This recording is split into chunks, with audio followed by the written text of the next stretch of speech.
Show don't tell is perhaps the most repeated and least understood piece of writing advice I've seen on the internet. My name is Zara Hoffman. I'm the founder of Inimitable Books, and today I'm going to be explaining what it actually means. New writers can take this advice literally and show everything in their manuscript, but this makes their manuscripts bloated and the story have bad pacing. The truth is, good writing uses both showing and telling, and the key is to understand which moments deserve the highlighted immersive treatment of showing versus which should be summarized or efficiently told to keep the story moving.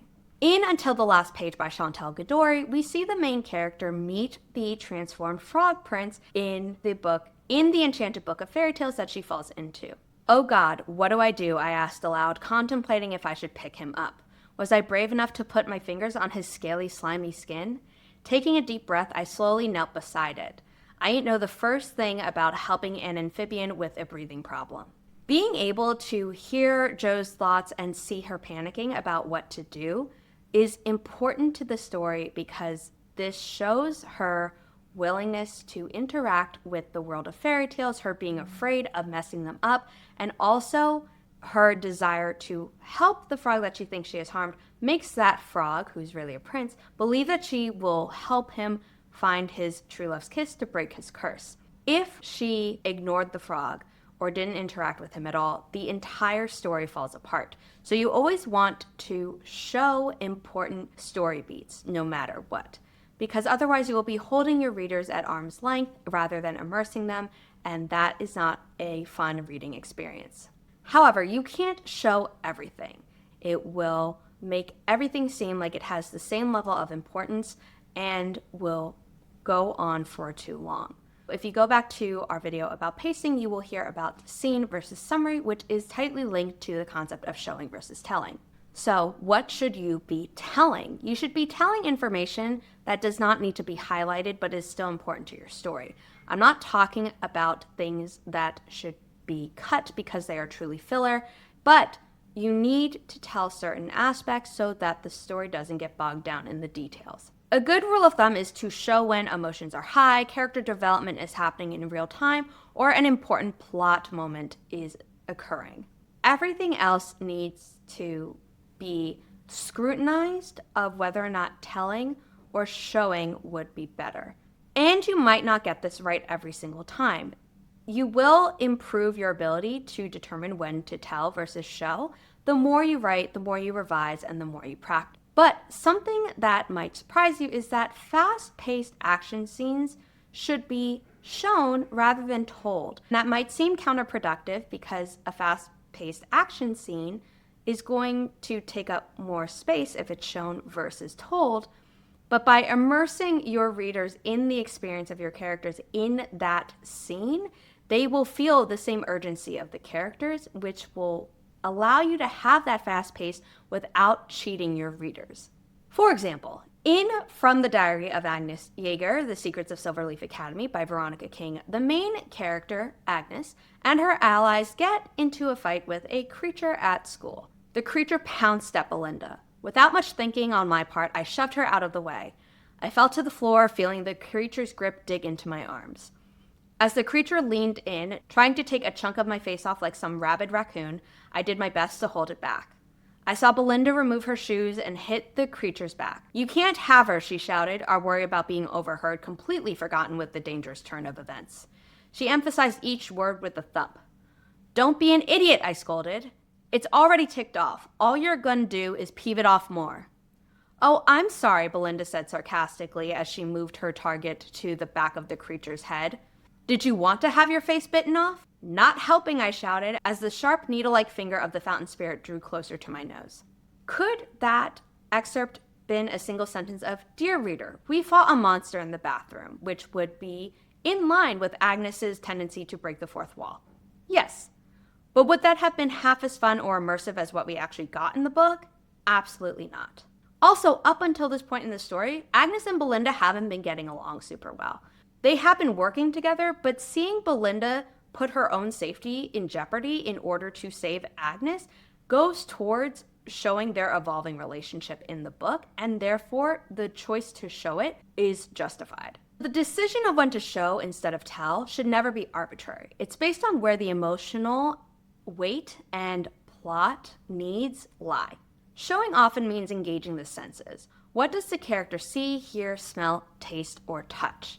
And I showed a little bit of that in the last example, but I'm going to pull from Heirs of Bone and Sea by Kay Adams, where one of the main characters, Calais, is able to resurrect people with moon-blessed power she has. But each time she uses her magic, Kay allows readers to experience the physical trauma that the Princess of Death is undergoing.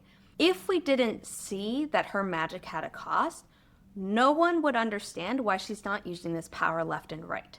However, here's an excerpt from later in the book when Calais is feeling a new kind of power as opposed to her celestially gifted one. At the spill of blood, new power surged in my veins, even so far from the light of the moon.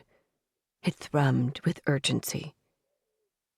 The bones lurched, and I bit back a scream as the shards collected in my arms, shot into my skin like many thorns, needles, daggers. They continued to writhe, rattling as something much more powerful than the stone that woke them. That was the audiobook, which is available for purchase. Do you hear how visceral that is? It would have been much less impactful if the author had simply written, "Power surged through my veins as bones dug into my skin." The detail draws readers in, but doesn't overload every scene. You need to choose the most relevant for the moment. Think about how a chef would probably notice smells, but an artist would be more likely to notice color. And a musician, assuming they're not the next Beethoven, would pay special attention to what they can hear. So you need to think about your point of view character, what they are experiencing, and what they would be paying attention to. Pick the details that do the most work and then move on. Another time to show is when you are revealing character through action or reaction. In Down the Well by Veronica King, which was named a distinguished favorite by the Independent Press Award earlier in 2025, and whose sequel, Cliffs of Wayward, recently released, we see a lot of turmoil in the main character Laura's life before she falls down the magical and titular well. The book being written in past tense might tempt some people to assume that this whole scene is telling, but I'm going to go into why it's not after I share the excerpt. Once Laura got to the loft, she picked the nearest door and busted through it. She dropped the box on the floor, then stormed over to the twin bed on the rusted powdered blue frame and collapsed on it. She screamed into the mattress until she couldn't anymore. When that moment came, she brought her knees close to her chest and just lay there in the empty orange room. Her eyes felt heavy from all the tears. This is showing because we're seeing Laura's actions, and Veronica King is not directly or explicitly prescribing an emotion to the scene. She is giving readers evidence so that they can draw their own conclusions. If this part were written as telling, it might have sounded something more like this. Laura stormed into her room and screamed her frustration into her mattress until she couldn't anymore. You'll notice I used some of the very same words that Veronica King did, but it feels like readers are now watching Laura through a barrier rather than experiencing it alongside her. One of the most sophisticated forms of showing in a book is when you are illustrating a character trying to hide or control an emotion. It's going to demonstrate to readers a lot more about their character than just them saying, "I feel sad" or "I feel angry." So remember, you don't want to name an emotion if possible. Instead, illustrate it through observable behavior. On the flip side, good writers also know when to tell rather than show everything in laborious detail. In our pacing video, I gave an example from Mother Mercy by Chandra Arthur, coming out March 2026, but for this video, I'm going to return to Until the Last Page for a wonderful example of telling. Gretel pulled on the latch and shoved the wooden door open. A pool of light emerged from inside. Readers are following Jo's perspective throughout the book. We're not in Gretel's head at all, either through third or first person, so we don't need to see or hear about whether or not opening the door was easy or hard for her. We just need to know that it happened so that when the following scenes occur, readers aren't questioning how Jo suddenly got inside the witch's home. This sentence efficiently conveys important information, but allows you to move on to the next scene. So how do you effectively balance showing and telling? If you outline, which I strongly recommend that you do, and I have a whole video about why you should, that's essentially telling yourself the story. And when you start fleshing it out to make an actual draft, you are then choosing what you are showing to the reader. So as you go through your scenes and start writing them, be sure that you are only showing what is vital and doing so without dragging down your pace. Then tell everything else. You are free to tell a little bit more when you are wrapping up a chapter. Just make sure that you are not wrapping up a chapter so neatly that readers don't feel the need to keep going. If you're ever worried that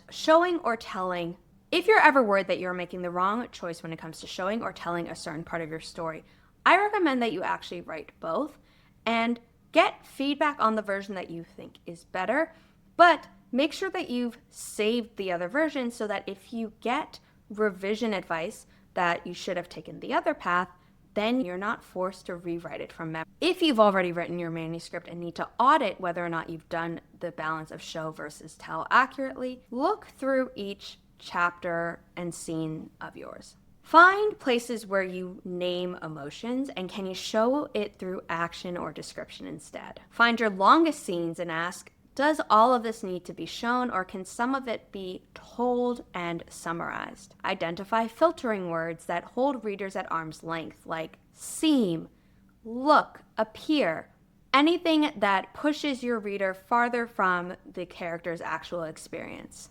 Because you might have been showing, but those filler words are weakening the experience when you have already made the correct decision to show versus tell. Why not do it to the best of your ability? Then check your transitions.